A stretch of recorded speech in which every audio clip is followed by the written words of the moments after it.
오늘 은혜 받으실 하나님의 말씀은 베드로후서 1장 1절부터 4절까지의 말씀입니다. 우리 다 같이 합독하시겠습니다. 예수 그리스도의 종이며 사도인 시몬 베드로는 우리 하나님과 구주 예수 그리스도의 의를 힘입어 동일하게 보배로운 믿음을 우리와 함께 받은 자들에게 편지하노니, 하나님과 우리 주 예수를 알므로 은혜와 평강이 너희에게 더욱 많을지어다. 그의 신기한 능력으로 생명과 경건에 속한 모든 것을 우리에게 주셨으니, 이는 자기의 영광과 덕으로서 우리를 부르신 이를 알므로 말미암음이라. 이로써 그 보배롭고 지극히 큰 약속을 우리에게 주사, 이 약속으로 말미암아 너희가 정욕 때문에 세상에서 썩어질 것을 피하여 신성한 성품에 참여하는 자가 되게 하려 하셨느니라. 아멘.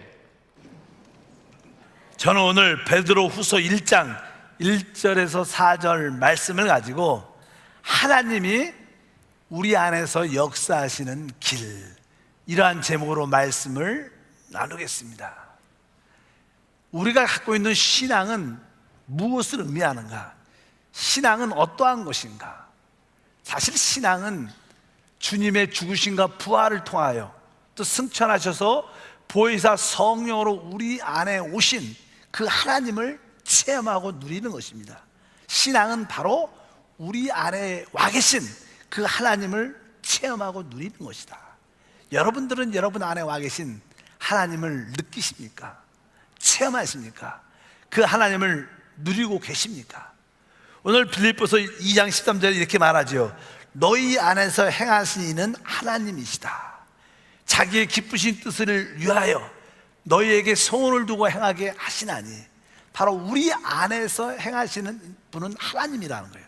그래서 그분이 우리 안에 오셨다는 것을 말씀하고, 그분의 뜻을 이루기 위해서 우리 안에 기쁨을 주시고, 우리가 항상 우리 마음에 어떤 일에 대해서 기쁨이 있을 때 그 일에 열정을 갖게 되고 결국 그 일을 성취해내게 됩니다. 하나님은 하나님의 뜻을 여러분 안에 두사 그것이 여러분에게 기쁨과 즐거움이 되게 하시고, 여러분들은 그 기쁨과 즐거움을 향해서 열정적으로 주님을 섬기면 하나님의 축복과 은혜를 누리게 될 줄 믿습니다. 신앙은 바로 우리 안에 오신 그 하나님을 체험하고 누리는 것인 줄 믿습니다. 우리 하나님이 우리 안에 오셨다는 것은 그분이 우리 안에 그분의 모든 것을 주셨다는 것을 포함하고 있습니다. 오늘 베드로 후서에 보면 하나님께서 우리에게 놀라운 축복을 주셨다고 말씀을 합니다. 특별히 1장 3절 말씀을 보니까 그의 신기한 능력으로 생명과 경건에 속한 모든 것을 우리에게 주셨으니, 그의 생명과 경건에 속한 모든 것을 우리에게 어떻게 해요? 주셨다, 주실 것이다가 말하지 않습니다. 그분은 이미 우리 안에 오셨기 때문에 이미 그것을 주셨습니다. 생명은 바로 하나님의 영생의 능력을 누리는 것이고, 또 경건은 그 영생의 하나님을 누릴 때 밖으로 표현되는 하나님의 외적인 모습을 말씀합니다. 바로 하나님은 여러분을 통해서 하나님을 간증하고 사단을 처리하기를 원하시는 줄 믿습니다. 하나님은 우리에게 모든 축복을 주셨는데 그것을 믿음이라고 말씀하고 믿음으로 누리게 됩니다. 그게 무슨 뜻이냐면, 하나님은 여러분에게 어떠한 생명의 씨앗을 주신 겁니다. 신앙에서 이 극단적인 어떠한 가르침이 있습니다. 그것은 하나님께서 우리에게 모든 것을 다 주셨기 때문에 우리는 아무것도 할 필요가 없다, 이렇게 말씀하는 가르침들이 있어요. 보통 그런 주의를 우리가 하냐는 칼빈주의라고 말하죠. 모든 것이 예정되어 있다, 이미 준비되어 있다, 그래서 우리는 더 이상 할 것이 없다, 이렇게 말하는 가르침이 있고, 또에 반대돼서 또 알미니안주의 해갖고 이제 우리가 하나님의 구원을 누리기 위해서 우리가 모든 것을 해야 된다는 겁니다. 그래서 아주 양쪽 끝에 극단에 있기 때문에 극단적인 어떤 가르침이 있는데, 이 두 가지는 올바르지 않습니다. 왜? 이것을 어떻게 설명해야 되냐면, 하나님은 우리에게 그 생명과 경건에 속한 모든 것을 주셨어요. 이 의미는 하나님께서는 우리에게 어떤 식물로 이렇게 표현하면 그 식물의 씨앗을 생명의 씨앗을 주었습니다. 여러분 알다시피 그 씨앗 안에는요 뭐가 들어있어요? 그 안에 앞으로 어떻게 자라고 어떤 모습으로 어떻게 열매를 맺을 것이 다 들어있습니다. 그 씨앗에 모든 것이 들어있어요.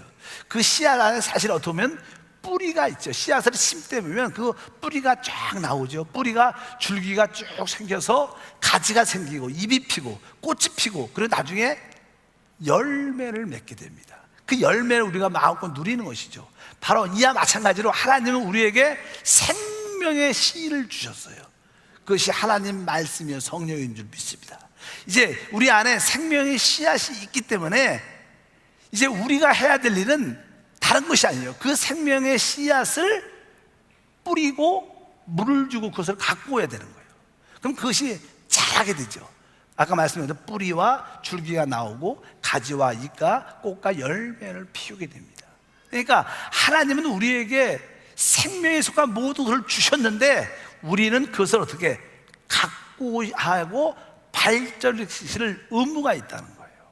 그래서 하나님은 모든 것을 행할 때 스스로하지 않습니다. 그 전능하신 하나님이 누굴 통해서? 여러분의 기도를 통해서 역사하시는 거예요. 믿으시면 아멘. 하나님은 혼자서 일하지 않습니다. 그래서 하나님은 바로 여러분의 동력, 여러분의 기도가 필요한 거예요. 그래서 하나님은 우리에게 주셨지만 그것을 우리가 가꾸고 물 주고 그것은 우리가 해야 될 일이다. 이것을 여러분들이 꼭 기억하셔서 너무나 극단적으로 내가 모든 걸 받았으니까 소극적으로 머물지 말고 또 하나님은 제껴두고 내가 모든 것을 해야 된다는 너무 적극적인 신앙도 아니라 능동적이고 수동적인 강력한 믿음을 갖기를 주님은 축복합니다. 그럴 때 우리는 하나님의 영광을 보게 될 줄 믿습니다. 그래서 베드로후서 1장 5절과 7절의 말씀을 보면 그러므로 너희가 더욱 힘을 쓰라는 거, 더욱더 힘을 다해서 가꾸어라, 이렇게 물을 주라 이렇게 말씀하는데 바로 너희 믿음의 덕의 지식의 절제의 인내의 경건의 형제의 사랑을 더하라. 그것은 공급하라는 것입니다. 바로 우리가 힘써서 그것을 가꾸어야 된다는 거예요. 힘써서 그것을 돌보아야 된다는 거예요. 여러분 안에 놀라운 축복의 생명의 씨가 심겨져 있습니다. 그러나 여러분들이 그것을 마음에 뿌리고 물을 주고 가꿔야 여러분들은 그것을 최고로 누릴 수 있을 거예요. 만약에 여러분들이 가꾸지 않으면 그것은 별로 뿌리를 내다가 그냥 멈춰버릴 수도 있고 꽃을 피다가 그냥 주저앉을 수도 있습니다. 그 풍성한 열매까지 맛보지 못할 수도 있겠죠. 그래서 이제 우리는 이러한 신앙에 대한 이해를 분명히 해야 될 것이다. 그러면 먼저 하나님이 우리에게 주신 축복이 무엇인가? 성경에 보면요, 여기에 세 가지 범주에 대해서 말합니다. 세 가지를 말해요. 하나님이 이미 우리에게 주신 축복이 무엇인가? 또 그분 안에 있는 것은 무엇인가? 그것은 첫 번째 바로 보배로운 믿음입니다. 1장 베드로후서 1절에 읽어보면 예수 그리스도의 종이며 사도 시몬 베드로는 우리 하나님과 구주 예수 그리스도의 의를 힘입어 동일하게 보배로운 믿음을 우리와 함께 받은 자들에게 편지한다. 이 베드로후서를 누구한테 기록을 했냐면 우리가 받은 보배로운 믿음을 함께 받은 자들, 이 말을 쉽게 말하면 하나님이 베드로에게 주신 그 믿음이 있어요. 그 믿음을 여러분과 저에게도 줬다는 거예요. 동일한 믿음이라는 거예요. 동일한 보배로운 믿음인 줄 믿습니다. 우리는 특별하게 베드로가 믿음이 크고 사도 바울도 크고 우리 조영기 목사님도 크고 이렇게 말하지 않습니다. 성경은 뭐라고 말합니까? 하나님이 베드로에게도, 하나님이 사도 바울에게도, 하나님이 우리 조영기 목사님에게도, 하나님이 여러분과 저에게도 똑같은 보배로운 믿음을 주신 줄 믿습니다. 오늘 말씀에 뭐라고 써 있습니까? 동일하게 보배로운 믿음을 주셨다.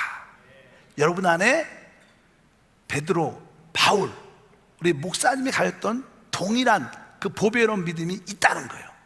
나에게 그 놀라운 믿음이 있습니다. 그분들이 행하셨던 놀라운 역사를 우리도 당연하게 행할 그런 믿음이 함께하는 줄 믿습니다. 왜? 믿음은 하나님 거이기 때문에 하나님이 우리에게 주신 거예요. 특별한 믿음을 그분들이 갖고 있는 게 아니라 동일한 믿음을 우리에게 주신 줄 믿습니다. 자, 한번 따라 나는 베드로와 바울과 동일한 믿음을 가지고 있다. 아멘. 여러분에게 그런 믿음이 있다는 걸 주셨고, 두 번째, 우리 하나님은 우리에게 어떠한 축복을 주셨냐면 3절 아까 읽어봤죠? 다시 한번 읽으면 그의 신기한 능력으로 생명과 경건에 속한 모든 것을 우리에게 주셨다. 그러니까 하나님 안에는 생명과 경건에 놀란 축복들이 있는데 그것을 우리에게 주셨다는 거예요. 생명과 경건에 속한 모든 것을 우리에게 주셨다. 어떻게 이 생명과 경건에 속한 것을 우리에게 줄 수 있는가? 그 앞에 보니까 그의 신기한 능력으로, 한번 따라 할까요? 그의 신기한 능력으로. 여러분, 우리 하나님에게는 신기한 능력이 있어요. 그 신기한 능력으로 우리에게 생명과 경건에 속한 축복을 주셨는데, 근데 사실 그 신기한 단어가 신기해서 그렇지, 이것은 다른 게 아니라 그 신기한 능력은 바로 성령 하나님을 말하는 거예요. 성령을 통해서 우리에게 생명과 바로 경건에 속한 모든 것을 주신 줄 믿습니다. 왜? 하나님의 능력은 성령이시니까. 그래서 성령은 신기한 능력입니다. 여러분에게 신기한 능력이 있어요. 왜? 그것은 뭐예요? 여러분 안에 성령이 계시니까. 아, 내 안에 신기한 능력이 있구나. 뭐 세상에서 이상한 이야기 듣지 마시고 진짜 신기한 능력은 여러분 안에 있습니다. 바로 그 신기한 능력이 성령의 능력인 줄 믿습니다. 이것도 축복을 주셨고, 세 번째 보면 어떠한 축복을 주셨냐면 1장 4절에 보니까 이로써 그 보배롭고 지극히 큰 약속을 우리에게 주사. 보배롭고 지극히 큰 약속을 주셨잖아요. 우리 하나님은 약속의 하나님, 언약의 하나님. 그래서 구약, 신약이라고 말하죠. 언약의 하나님, 약속을 지키신. 어떤 언약을 주셨는가? 사실 소극적으로 말하면 그분은 우리를 죄에서 또 사단행에서 영벌에서 구원하는 약속을 주셨어요. 이것은 이게 소극적인 축복들이죠. 근데 적극적인 축복은요, 하나님은 우리에게 하나님이 영광에 참여하는 큰 복을 주셨어요. 우리에게는 큰 약속이 있는데 그 큰 약속이 뭐냐? 하나님이 영광에 참여하는 큰 약속. 여러분, 좀 있으면요 주님이 이 땅에 오십니다. 이 땅을 진짜 통치하셔요. 여러분, 뭐 어떤 누가 우리나라를 또 미국을, 일본을, 뭐 유럽을, 중동을 다스릴지라도 사람들은 그들의 통치에 만족하지 않아요. 왜? 참된 통치는 의로움부터 시작해요. 의로움. 이 땅에 무슨 의가 있습니까? 우리가 종종 하나님, 이 땅에 대한민국의 공기가 하수처럼 흐르게 하옵소서. 절대로 그런 일은 없어요. 왜? 의인은 예수밖에 없습니다. 그분만이 오셔야지 공기가 하수처럼 흐르는 거예요. 우리는 그것을 기대하고 있죠. 이 대한민국을, 이 세상을 주님이 다스릴 날이 올 때 옵니다. 여러분, 천국이 곧 와요. 하나님 통치가 곧 오는데 바로 그때 우리 믿는 사람들은 그리스도와 함께 공동왕이 돼서 다스리는 영광에 참여할 것이다. 이것이 큰 약속이에요. 하나님의 큰 약속은 죄에서, 사단에게서, 영벌에서 구원할 뿐만 아니라 우리에게 영광에 참여하고 그리스도와 함께 공동으로 왕으로 이 땅과 이 우주를 영원토록 다스리는 큰 약속을 우리에게 주셨다는 거예요. 이 약속을 여러분들이 깨달아야 되고, 이 약속 때문에 행복하게 주님을 축복합니다.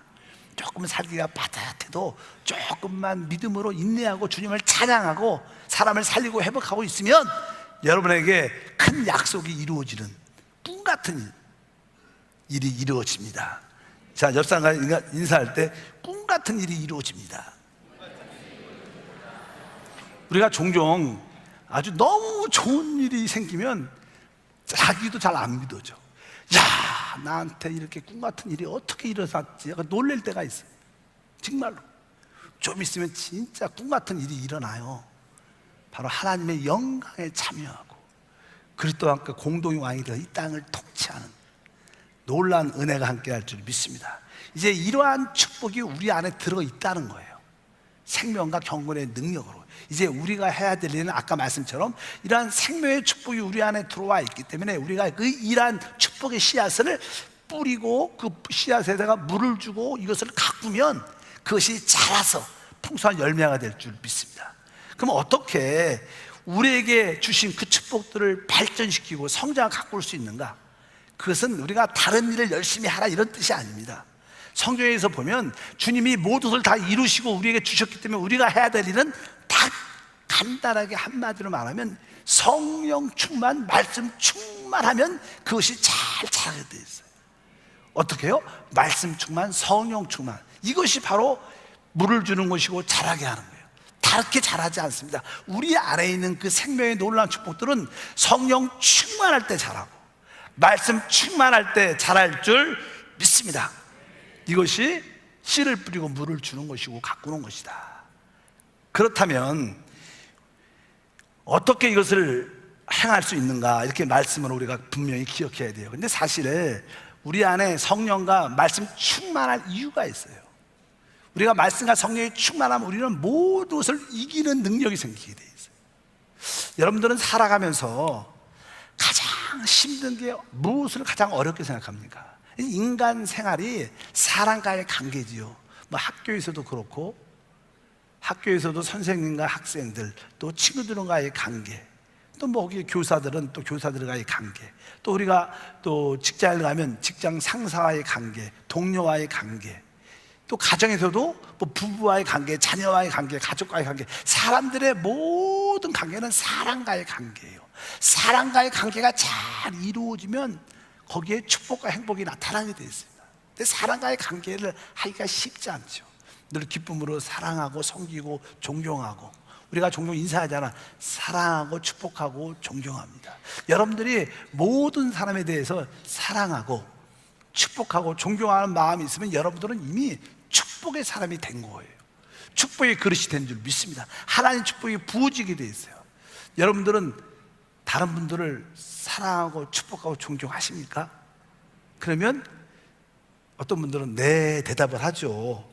근데 사실 내가 저분을 딱 봤는데 저분이 인격적으로나 모든 범사에 부족함이 없고 참 존경할 만이 많이 있어요. 그러면 어떻게 해요? 기쁨으로 존경스럽고 또 순종도 잘하고 복종도 해요. 왜? 존경할 만하니까 따르게 되죠. 따르게 돼요. 근데 그렇지 않은 사람들을 보면 진짜 상종도 하고 싶지 않고 대하고 싶지 않고 말 듣고 싶지 않고 그래서 섞이고 싶지 않은 그런 마음도 많아요. 그러나 우리는 그런 상경을 다 떠나서 서로 피차 복종하는 그러한 삶이 참 중요합니다. 여러분들이 피차 복종하는 삶을 살 때 축복이 나타납니다. 따라할까요? 피차 복종할 때 축복이 나타난다. 근데 우리가 이 서로 복종할 때 우리의 어떤 좋은 점만 있어서 복종하는 게 아니라 우리는 서로 기쁨으로 서로 복종하게 되려면 우리가 성령이 충만할 때만이 복종할 수 있어요. 가정에서도요, 이 남편이 아내에게 또 아내가 남편에게 복종한다. 요즘 젊은 사람들은요, 복종이라는 단어를 되게 싫어해요. 아주 수치스럽다고 생각합니다. 요즘은 다 성평등이에요. 평등이죠. 복종이라는 단어를 되게 부끄럽고 수치스럽게 생각합니다. 근데 그렇지 않아요. 하나님 안에서 이 복종은요, 최고의 축복의 길인 줄 믿습니다. 성경에서 피차 복종하라, 이렇게 아내에게 복종하고 남편에게 복종하라, 이런 말이 많아요. 왜? 거기에 하나님의 역사가 나타나기 때문에. 그래서 이 복종할 수 있는 길이 뭐냐면 에베소서 5장 18절부터 한번 읽어볼게요. 18절 다 같이 읽으면, 술 취하지 말라, 이는 방탕한 것이니 오직 성령으로 충만함을 받으라. 시와 찬송과 신령한 노래들로 서로 화답하며 너희 마음으로 주께 노래하며 찬송하며 범사에 우리 주 예수 그리스도의 이름으로 항상 아버지 하나님께 감사하며 그리스도를 경외함으로 피차 복종하라. 여기 보니까 피차 복종하라.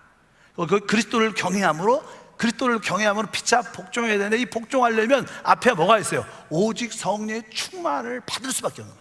성령 충만하지 않으면 서로 복종할 수가 있지 않아요.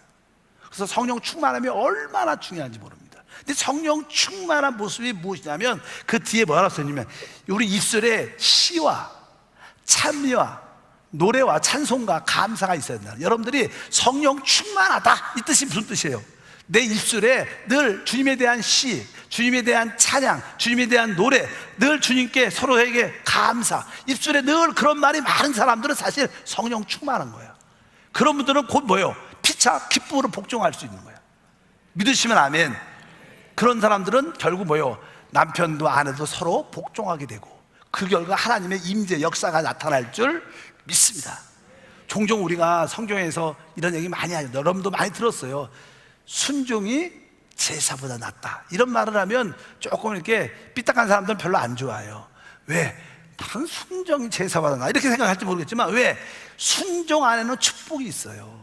복종 안에는 하나님의 역사하심이 있기 때문에 중요한 거예요. 그래서 자꾸만 피차 복종하라고 말씀하는 거예요. 서로에게, 서로에게. 저도 여러분에게 복종하고 여러분도 저에게 복종하고, 서로 교육자에 서로 복종하는 거, 남편도 아내도 서로 복종하면 거기에 화목과 사랑이 나타나죠. 믿으시면 아멘. 하나님의 축복이 나타날 줄 믿습니다. 그러려면 여러분들의 성령의 충만을 받아야 된다. 또 똑같은 말을요 골로새서에 또 나와요. 골로새서 3장에 보면 16절부터 한번 읽어보겠습니다. 그리스도의 말씀이 너희 속에 풍성히 거하여 모든 지혜로 피차 가르치고 권면하여 시와 찬송과 신령한 노래로 부르며 감사하는 마음으로 하나님께 찬양하고, 또 무엇을 하든지 말이나 일이나 다 주 예수 이름을 하고 그를 힘입어 하나님 아버지께 감사하라. 아내들아 남편에게 복종하라. 이는 주 안에서 마땅하니라. 여기 보면 또 복종이라는 단어가 나와요. 근데 그 앞에는 뭐가 있으면 그리스도의 말씀이 풍성하게 거하라. 그리고 나서 뒤에 보니까 또 입술에 시와 찬송과 감사가 넘치게 하라. 그러니까 쉽게 말하면 우리에게 순종과 복종은 하나님이 역사하는 길인데, 그 순종과 복종을 하려면 우리가 두 가지, 성령의 충만함과 그리스도의 말씀이 풍성하게 거하는 거예요. 여러분 심령 안에 성령이 충만하고 여러분 마음에 하나님 그리스도의 말씀이 충만하면 여러분에게 하나님의 역사가 나타나고 여러분 안에 생명이 자라기 시작하고 열매가 맺혀진다는 거예요. 그래서 우리는 무엇을 했냐? 성령 충만, 말씀 충만이 필요한 거예요. 한번 따라합니다. 성령 충만, 말씀 충만. 그래서 우리 교회는 늘 설교, 이 교회나 어떤 교회를 가도 매달 그러죠. 성령 충만하셔야 됩니다. 말씀 충만하셔야 돼요. 이걸 되게 강조를 많이 해요. 왜? 성령 충만할 때 하나님이 역사하거든. 말씀 충만할 때 하나님이 역사하시니. 그래서 우리는 성령과 말씀으로 충만할 때 서로 기쁨으로 피차 복종도 하고 우리 입술에 시와 찬양과 찬송과 감사가 넘치게 될 줄 믿습니다. 여러분들이 한번 성령 충만할 때, 말씀 충만할 때 보면요 입술에 늘 찬양이 나옵니다. 늘 시가 나옵니다. 그래서 우리 교회 요즘에 여러분들에게 보내준 적이 있어요. 이렇게 한세 후렴 1, 2 보내줬어요. 그래서 여러분들이 우리 금요 찬양 예배가 은혜가 있지 않습니까? 그래서 그게 찬양 가운데 성도들이 좋아하는 찬양 후렴만 쫙 모아놨어. 그리고 한번 여러분 돌려. 그러니까 여러분들이 그 찬양을 한번 틀어놓고, 운전할 때도 그 찬양을 틀어놓고, 또 설거지할 때 밥할 때도 그 음성을 틀어놓고, 공부할 때도 작게 틀어놓고, 여러분들이 쭉 하다 보면요 계속 그 은혜의 후렴의 찬양이 늘 우리 마음에 감동을 줍니다. 그러면 입술에, 여러분 입술에 찬양, 찬송이 있으면 감사가 흘러나오고, 당연하게 여러분들은 성령 충만하여 하나님의 영광을 보게 될 줄 믿습니다. 그래서 여러분들이 이 두 가지를 해야 돼요. 신앙은 어떻게 우리가 성령 충만하냐? 성령 충만한다는 뜻은 기도한다는 뜻이 많아요. 성령 충, 여러분들 기도에서 성령을 받아들인다. 근데 기도의 최고의 기도는 누구든지 주의 이름을 부르면 구원을 받습니다. 그래서 여러분들이 주 예수, 주 예수 이렇게 부르는 게 되게 가장 좋고 간단한 기도입니다. 그래서 여러분들이 주의 이름을 부르며 성령을 우리 안으로 받아들이는 게 진짜 기도예요. 원래 기도라는 것은요 하나님을 받아들이는 거예요. 따라합시다. 기도는 하나님을 받아들이는 것이다. 우리는 조금 기도하면 어떤 문제를 해결해달라고 부르짖는 것이다 이런 생각을 많이 해요. 근데 그것은 정확한 기도가 아니에요. 진짜 기도는 하나님을 받아들이는 게 기도예요. 그래서 여러분들이 주여 성령을 내 안으로 받아들입니다. 성령을 인정합니다. 환영합니다. 의지합니다. 계속 성령을 받아들이는 기도. 근데 그분은 영이 공기이기 때문에 내가 성령으로 호흡합니다. 성령을 마십니다. 성령을 내 깊은 영 안으로 채워집니다. 그래서 여러분들이 주 예수 할 때 성령을 받아들입니다. 이런 뜻이 함축되어 있어요. 그래서 여러분들은 끊임없이 성령을 마음속 깊은 곳으로 받아들이는, 성령을 받아들입니다. 성령을 받아들입니다. 계속 여러분들이 성령을 받아들입니다.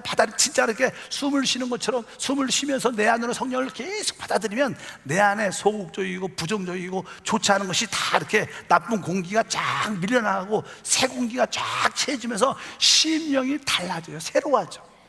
그럴 때 성령이 역사하는 거예요. 우리 신체적으로 그래요. 좋은 공기를 깊이 마시면 나쁜 공기가 다 나가죠. 그 자리에 새 공기가 들어오니까 폐가 좋아지고 심장이 좋아지고 건강해지는 거예요. 영적으로도 마찬가지입니다. 끊임없이 성령을 받아들여야 돼요. 주 예수 성령을 호흡합니다. 성령을 받아들인다. 계속 우리 영 안에 성령을 받아들이다 보면 충만해지죠. 왜? 우리가 계속 받아들이면 충충충 좀 넘치니까. 그럴 때 기적이 일어납니다. 믿으시면 아멘. 그래서 최고의 기도는 바로 주 예수를 부르면서 성령을 호흡하고 받아들이는 기도를 해라. 이게 진짜 믿음이고 신앙인 줄 믿습니다. 하나님은 응답해 주시옵소서, 이런 기도 안 해도요, 성령 계속 받아들이면 그 문제를 해결할 능력이 주어져 있는 거예요. 믿으시기 바랍니다. 우리 하나님은요, 이미 성령을 통해서 우리에게 답을 주신 줄 믿습니다. 그래서 여러분들이 계속 성령을 받아들이면 여러분 안에 있는 그 생명의 능력이 물이 주어지고, 그럼 뭐예요? 뿌리를 내리고 자라게 되는 거예요. 성령을 계속 받아들이면 그 씨앗이 뿌리를 내리고 자라서 열매를 맺게 되는 줄 믿습니다. 바로 성령을 받아내는 게 물을 주는 것이다. 두 번째는 아까 말씀으로도 충만, 그리스도의 말씀으로 충만. 여러분이 가장 말씀으로 충만해지는 길은요, 그 말씀을 가지고 기도하는 겁니다. 기도. 보통 사람들은 기도할 때 자기 생각을 따라, 자기 필요를 따라, 자기 생각으로 기도합니다. 근데 진짜 내 생각은 많은 경우에 잘못되고 왜곡되고 삐뚤어져 있어서 올바른 기도가 안 돼요. 그래서 우리는 내 생각대로 기도하는 게 아니라 하나님 말씀을 가지고 기도하는 거예요. 그 말씀 안에 뭐예요? 하나님의 사상과 하나님의 뜻과 목적과 생명이 들어있어요. 여러분들은 하나님 말씀으로 기도해요. 내 생각으로 기도하지 말고 하나님 말씀을 붙잡고 기도하는 것이 차이가 진짜 많은 거예요. 천지 차이죠. 하늘과 땅 차이예요. 아무리 여러분 생각으로 기도해도 능력이 안 나타납니다. 그러면 하나님 말씀을 가지고 기도할 때 생각지 못한 능력과 응답이 함께할 줄 믿습니다. 그래서 기도를 어떻게 해요? 하나님 말씀을 가지고 기도하자. 성경은 이렇게 말합니다. 우리 다 같이 한번 에베소서 6장에 한번 보면 17절과 18절 말씀을 다 같이 한번 읽겠습니다. 구원의 투구와 성령의 검 곧 하나님 말씀을 가지라. 모든 기도와 간구를 하되 항상 성령 안에서 기도하고 이를 위하여 깨어 구하기를 항상 심쓰며 여러 성도를 위하여 구하라. 여기에 특별히 이렇게 말하죠. 중간에 보니까 성령의 검, 하나님 말씀을 가지라.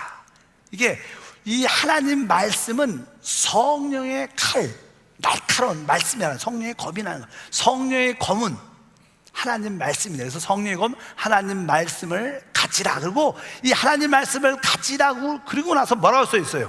그 다음에 보니까 모든 기도와 간구를 하되. 그러니까 여러분들이 하나님 말씀을 가지라 하고 모든 기도, 그러니까 하나님 말씀을 가지고 모든 기도를, 모든 간구를 성령 안에서 기도해야 된다는 거예요. 여러분이 기도할 때 여러분 생각으로 기도하는 게 아니라 하나님 말씀을 가지고 기도하고 하나님 말씀을 가지고 간구하고 하나님 말씀을 가지고 성령 안에서 기도하는 거예요. 그러니까 여러분들이 이 하나님 말씀을 가지고 기도하는 게 생명과 능력인 줄 믿습니다. 그래서 여러분들이 성경을 읽을 때 가장 멋있게 읽는 거 어떻게 읽는 거예요? 여기에 다시 한번 우리 에베소 6장 17절 말씀을 보여주세요. 여기 보면 구원의 투구와 성령의 검. 그때 읽을 때 여러분들이 성령의 검, 아멘, 아멘 이렇게 하고 읽어야 돼요.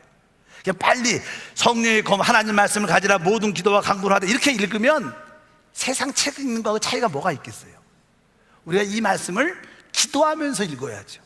그러니까 여러분들이 뭐예요? 성령의 검, 아멘, 아멘. 하나님 말씀을 가지라. 아멘, 아멘. 모든 기도와 아멘, 아멘. 간구를 하되 아멘, 아멘. 이렇게 자꾸만 이 말씀을 딱딱 끊을 때 아멘 할 때 그것이 영 안에 들어오게 돼요. 어느 때 영 안에 들어와요? 아멘 할 때. 그냥 빨리 읽으면 그 말씀이 생각 안에 들어가요. 우리의 목적은 영 안의 말씀을 갖는 거예요. 하나님 말씀을 아멘 해야 영 안에 들어옵니다. 그냥 눈으로 빨리 소리내서 읽으면 생각 안에 들어가요. 생각 안에 있는 말씀은 우리에게 능력이 안 돼요. 영 안에 있는 말씀이 능력이 됩니다. 그래서 성령의 검, 아멘. 성령의 검, 아멘. 하나님 말씀을 가지라, 아멘. 하나님 말씀을 가지라, 아멘. 모든 기도와 아멘, 모든 간구를 이렇게 할 때 여러분들이 그 말씀을 갖고, 하나님 내가 성령의 검을 갖기를 원합니다. 하나님 내가 성령의 검, 하나님 말씀을 가지기를 원합니다. 내가 기도할 때, 모든 기도할 때 성령의 말씀을 갖고 기도합니다. 하나님 말씀을 가지고 기도, 이 내용을 갖고 자꾸만 기도를 하면요, 우리가 하나님 뭐 달라고 안 그래도요, 점점점 여러분 속사람이 뜨거워져요. 하나님이 함께 하시니 믿어져요. 그럴 때 어떠한 문제가 와도, 어떤 질병이 있어도 담대하게 나사렛 예수님으로 이 문제는 떠나가라, 이 질병아 물러가라, 이런 담대함이 생기고 믿음이 생기는 거예요. 그럴 때 뭐예요? 기적이 생기는 거예요. 이게 진짜 실력이에요. 믿으시면 아멘. 그래서 여러분들이 말씀 충만해져야 돼. 어떻게 말씀 충만해질 수 있냐? 이런 스타일로 읽어야 돼요. 바로 성령의 검, 아멘, 아멘. 하나님 말씀을 가지라, 아멘, 아멘. 모든 기도와 간구를 하되, 아멘. 모든 기도와 간구를 하되, 아멘. 나만 신나서 하면 안 돼. 여러분도 따라하셔요. 구경하는 게 아니고, 여러분 이 음식이 풍성하게 차려져 있으면 저 혼자 막 먹으면 여러분들은 재미는 있겠지만 배는 고파요. 그렇지 않겠어요? 여러분도 뭐예요? 같이 먹어야지. 그래, 여러분도 해보셔야 돼. 한번 할까요? 성령의 검, 아멘, 아멘. 하나님 말씀을 가지라, 아멘, 아멘. 모든 기도와 간구를 하되, 아멘, 아멘. 성령 안에서 기도하고, 아멘, 아멘. 이렇게 읽은 다음에 기도할 때, 하나님 오늘 말씀에 있는 것처럼 내가 하나님 말씀을 가지기를 원합니다. 하나님 말씀을 갖습니다. 아멘. 내가 모든 기도와 간구를 하되 하나님 말씀을 가지고 기도하고 간구합니다. 막 이렇게 막 기도를 하면 이 말씀 안에 불과 생명이 있습니다. 성경은 이렇게 말합니다. 요한복음 6장 63절 다 같이 읽으면, 살리는 것은 영이니 육은 무익하니라. 내가 너에게 이른 말은 영이요 생명이다. 그러니까 하나님의 지금 말씀하잖아요. 하나님의 이 말씀은 뭐예요? 영, 성령이고 생명이라는 거예요. 그러니까 여러분들이 이런 스타일로 하나님 말씀을 읽으면 여러분에게 성령과 생명의 충만함이 나타난다는 거예요. 그럴 때 기적이 일어나요. 그럴 때 모두를 이기는 영적인 에너지가 생기는 거예요. 바로 성령 충만, 말씀 충만은 이런 뜻을 가지고 있어요. 여러분들이 이렇게 할 때 바로 그 우리 안에 물을 주고 가꾸는 거예요. 그럼 빨리 자라죠. 꽃이 피고 열매를 팍 맺어서 그 열매의 다양한 풍성함을 마음껏 누리는 신앙생활이 될 줄 믿습니다. 그래서 여러분들이 아침마다 오늘의 묵상이 가잖아요. 오늘의 묵상을 이런 스타일로 읽어야 돼. 이런 스타일로 묵상을 딱 읽으면요, 댓글을 쓰고 싶은 마음이 팍 들어요. 실제로 이렇게 안 읽으면요, 댓글을 쓰고 싶은 마음이 안 들어. 왜? 쉽지 않으니까. 근데 여러분들이 이런 말씀으로 오늘의 묵상을 몇 번 딱 읽으면 마음이 막 뜨거워지면서 하나님 말씀과 계시가 생각이 막 깨달음이 막 들어오서, 이 깨달음을 써야겠다 막 그래갖고 기쁨으로 쓰면 여러분 그 말씀이 하루 종일, 종종 일하다가 힘든 일이 있을 때 그 생각을 딱 하면 또 새심이 딱 생겨. 또 누구 때문에 기분이 딱 나빠서, 근데 그 말씀을 생각하면 다시 기쁨이 쭉 생기면서 하루를 승리하고, 오늘 승리했으니까 내일도 승리하고, 한 주를 승리하고, 한 달 승리하고, 여러분의 일생을 승리하게 될 줄 믿습니다. 바로 우리는 성령 충만, 또요 말씀 충만해야 돼요. 이것이 바로 우리 안에 하나님 주신 그 축복을 가꾸는 거예요. 물 주고 자라게 하는 거예요. 이것은 우리가 해야 되는 거예요. 하나님 우리에게 주셨지만 우리가 물 주고 가꾸는 건 우리가 해야 되는데, 이 물 주고 가꾸는 것이 말씀과 성령 충만함을 유지하는 것이다. 그리고 마지막으로 우리 모두가 하나님을 깨닫는 거예요. 사실 하나님의 축복은요, 우리가 하나가 될 때 막 나타나게 되는 거예요. 성경에서 그래서 저는 몸이란 단어를 많이 표현하죠. 우리 마지막으로 하나님 말씀을 한번 읽겠습니다. 로마서 12장 2절과 5절. 너희는 이 세대를 본받지 말고 오직 마음을 새롭게 함으로 변화를 받아 하나님의 선하시고 기뻐하시고 온전한 뜻이 무엇인지 분별하도록 하라. 여기 보면 하나님의 선하시고 기뻐하시고 온전한 뜻이 무엇인가를 분별하라. 하나님의 뜻이 무엇인가를 알으라는 거예요. 쭉 읽어보겠습니다. 뜻이 무엇인가 찾아보세요. 3절. 내게 주신 은혜로 말미암아 너희 각 사람에게 말하오니 마땅히 생각할 그 이상의 생각을 품지 말고 오직 하나님께서 각 사람에게 나누어 주신 믿음의 분량대로 지혜롭게 생각하라. 우리가 한 몸에 많은 지체를 가졌으나 모든 지체가 같은 기능을 가진 것이 아니니 이와 같이 우리 많은 사람이 그리스도 안에서 한 몸이 되어 서로 지체가 되었느니라. 여기 보면 마지막에 그리스도 안에서 한 몸이 되어, 따라합니다. 시작. 그리스도 안에서 한 몸이 되어. 다시 시작. 그리스도 안에서 한 몸이 되어. 여러분들이 이렇게 물을 주고 가꾸다 보면 아, 내가 우리 한세 우리 모든 성도들과 하나구나, 한 몸이구나, 이것이 딱 깨달아질 때 열매가 탁 맺혀요. 많은 사람들이 꽃까지 폈는데 열매가 안 맺힌 사람이 많아요. 잎도 잘 열었는데 꽃을 못 피고 열매를 못 맺는 사람도 있어요. 왜? 마지막은 뭐예요? 그리스도 안에서 한 몸. 아, 우리 모든 교회, 우리 성도들이 우리가 하나구나. 그래서 진짜 서로를 사랑할 수 있어요. 여러분, 우리가 진짜 하나라고 느낄 때 뭐예요? 사랑할 수 있죠. 존경할 수 있어요. 믿으시면 아멘. 그럴 때 열매가 맺혀서 축복이 함께할 줄 믿습니다. 기도하겠습니다. 하나님 아버지, 감사합니다. 다시 한번 우리 모든 성도들이 이미 우리 안에 주신 하나님의 축복이, 또 하나님이 우리 안에서 어떻게 역사하는 걸 깨닫게 도와 주시옵소서. 우리 안에 보배로운 믿음이 있고 생명과 경건의 축복이 있고 우리 안에 큰 약속도 있으면 감사합니다. 이제 이 축복들을 잘 관리하고 물을 줘야 되는데 이것이 바로 말씀 충만, 성령 충만입니다. 우리 모든 성도가 말씀과 성령으로 충만하여 그리스도 안에서 한 몸임을 알게 하옵소서. 예수 이름으로 기도합나이다.